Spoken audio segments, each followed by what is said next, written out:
Check it out, guys. We got this beautiful McLaren 570. This car's a little bit hard to tint because the doors go up, but the winning team's here to the rescue. We're gonna put 20% on this bad boy. The owner wants that privacy and that protection. So check it out before we tint it out, all right?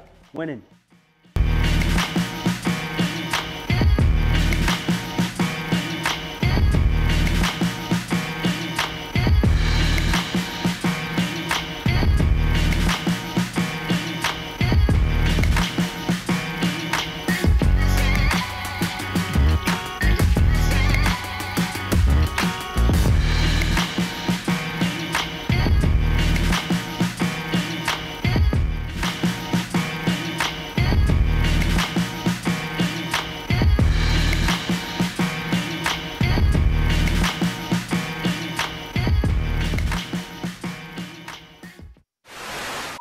La cámara te hace ver 20 libras más gordo la cámara, ¿verdad?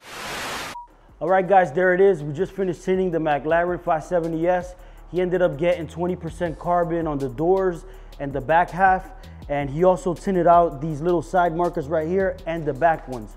That way, when you close the door, it kind of like runs along the side of the car, makes it look a lot better. He's gonna be coming back to wrap the front hood and the top roof just to give it that whole panoramic look, kind of like the Teslas. Subscribe and stay tuned, guys. You're not gonna wanna miss it.